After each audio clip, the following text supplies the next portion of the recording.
Good morning friends, welcome to my new video. तो आज मैं स्टार्ट करने वाला हूं क्लास 10 का एक्सरसाइज 8.1। क्वेश्चन को सॉल्व करने से पहले कुछ फॉर्मूला है जिसे समझ लेते हैं। साइन थीटा, साइन थीटा का फॉर्मूला हो जाएगा perpendicular by hypotenuse. Cos theta का फॉर्मूला हो जाएगा base by hypotenuse. Tan theta का फॉर्मूला हो जाएगा perpendicular by base. Cot theta का फॉर्मूला हो जाएगा base by perpendicular. Sec theta का फॉर्मूला हो जाएगा hypotenuse by base. Cosec theta का फॉर्मूला हो जाएगा हाइपोटेनियस बाय परपेंडिकुलर। ये जितना भी ट्रिग्नोमेट्री फॉर्मूला लिखा है ये एक सारा का सारा इंपॉर्टेंट है। इसे पहले याद कर लेना, फिर क्वेश्चन को सॉल्व करना। क्वेश्चन नंबर 5 में बोल रहा है कि सभी ट्रिग्नोमेट्रिक रेशियो का वैल्यू कैलकुलेट करो, और यहाँ पे गिवन दिया हुआ है सेक थीटा इक्वल टू 13/12, यानी जो बचा हुआ है उसका वैल्यू कैलकुलेट करना है। तो साइड में एक राइट एंगल ट्रायंगल बना लेंगे।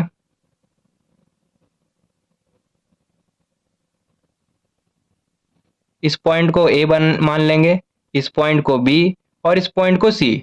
बी पॉइंट में 90 डिग्री का एंगल बनाएंगे। तो ये मेरा बन गया राइट एंगल ट्रायंगल। अब जो गिवन दिया हुआ है इसे यहां पर लिखेंगे, सेक थीटा इक्वल टू 13/12। ठीक है, यहाँ पे एंगल थीटा दिया हुआ है, तो किसी भी पॉइंट में एंगल थीटा मान लेंगे। जैसे पॉइंट सी में एंगल थीटा बनाएंगे तो इसका अपोजिट साइड मेरा परपेंडिकुलर बन जाएगा, इसका ये वाला साइड बेस बन जाएगा और ये वाला साइड हाइपोटेनियस ही रहेगा। ठीक है, अब सेक थीटा का फॉर्मूला क्या होगा? तो सेक थीटा का फॉर्मूला हो जाएगा हाइपोटेनियस बाय बेस। तो यहाँ पर इक्वल टू में लिखेंगे हाइपोटेनियस बाय बेस, यानी हाइपोटेनियस का वैल्यू है 13 तो यहाँ पर लिखेंगे 13, बेस का वैल्यू है 12 तो यहाँ पर लिखेंगे 12। ठीक है, तो हाइपोटेनियस और बेस का वैल्यू मालूम है, लेकिन परपेंडिकुलर का वैल्यू अभी मालूम नहीं है। तो परपेंडिकुलर का वैल्यू मालूम कैसे करेंगे? तो इसका फॉर्मूला हो जाएगा हाइपोटेनियस का स्क्वायर इक्वल टू परपेंडिकुलर का स्क्वायर प्लस बेस का स्क्वायर। ठीक है, ये फॉर्मूला है। अब पुट करेंगे वैल्यू को। हाइपोटेनियस का स्क्वायर दिया हुआ है, तो हाइपोटेनियस का वैल्यू दिया हुआ है 13, तो यहाँ पे 13 का स्क्वायर हो जाएगा इक्वल टू परपेंडिकुलर का स्क्वायर दिया हुआ है, तो अभी परपेंडिकुलर का वैल्यू मालूम नहीं है, इसे यहाँ पर सेम लिखेंगे, प्लस बेस का स्क्वायर दिया हुआ है तो बेस का वैल्यू है 12, तो 12 का स्क्वायर हो जाएगा।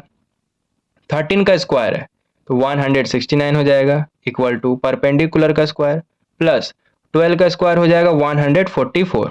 ठीक है, अब देखो 144 प्लस में है, इसे जब इस साइड भेजेंगे तो माइनस में कन्वर्ट हो जाएगा, तो हो जाएगा 169 माइनस 144 इक्वल टू परपेंडिकुलर का स्क्वायर। अब 169 में 144 को माइनस करेंगे तो 25 आएगा इक्वल टू परपेंडिकुलर का स्क्वायर। ठीक है, अब यहाँ पे परपेंडिकुलर 2 है, हमें सिर्फ एक ही परपेंडिकुलर का वैल्यू चाहिए, तो दोनों साइड स्क्वायर रूट लगा देंगे। ठीक है, अब 25 का स्क्वायर रूट हो जाएगा 5 इक्वल टू, यहाँ पे परपेंडिकुलर का स्क्वायर दिया हुआ है, जब इस स्क्वायर रूट को हटाएंगे तो बाहर सिर्फ एक ही परपेंडिकुलर लिखाएगा, तो परपेंडिकुलर का कितना वैल्यू आ गया 5, तो यहाँ पे 5 लिख देंगे। अब तीनों का वैल्यू मालूम हो गया है, अब सभी ट्रिग्नोमेट्री रेशियो का वैल्यू निकालेंगे। सबसे पहले साइन थीटा का निकालेंगे। साइन थीटा का फॉर्मूला हो जाएगा परपेंडिकुलर बाय हाइपोटेनियस, यहाँ पे लिखेंगे परपेंडिकुलर बाय हाइपोटेनियस। परपेंडिकुलर यहाँ पे है और हाइपोटेनियस यहाँ पे, तो परपेंडिकुलर के जगह 5 लिखेंगे, बाई हाइपोटेनियस के जगह 13 लिखेंगे, तो साइन थीटा का वैल्यू आ गया।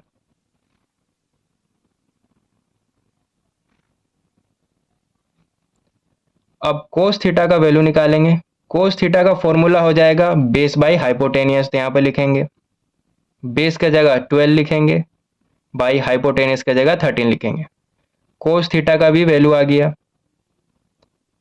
टेन थीटा, टेन थीटा का फॉर्मूला हो जाएगा परपेंडिकुलर बाय बेस, तो यहाँ पे लिखेंगे perpendicular by base.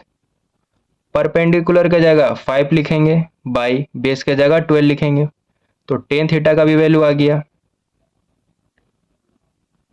Cot theta का फॉर्मूला हो जाएगा बेस बाई परपेंडिकुलर, बेस का जगह 12 लिखेंगे, बाई परपेंडिकुलर का जगह 5 लिखेंगे, तो कोट थीटा का भी वैल्यू आ गया।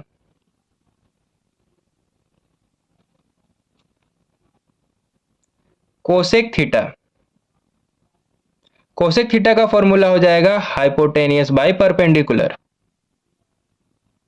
हाइपोटेनियस का जगह 13 लिखेंगे, बाय परपेंडिकुलर का जगह 5 लिखेंगे। तो सभी ट्रिग्नोमेट्री रेशियो का वैल्यू आ गया है। क्वेश्चन नंबर 6 में बोल रहा है कि अगर angle A and angle B acute angles है और साथ ही साथ कोस ए कोस बी दोनों एक दूसरे के इक्वल है, तो शो करो कि एंगल ए एंगल बी दोनों एक दूसरे के इक्वल कैसे है। हमें सॉल्व करके बताना है कि एंगल ए एंगल बी दोनों एक दूसरे के इक्वल कैसे है। तो क्वेश्चन को सॉल्व करना स्टार्ट करते हैं। सबसे पहले एक राइट एंगल ट्रायंगल ड्रॉ करेंगे।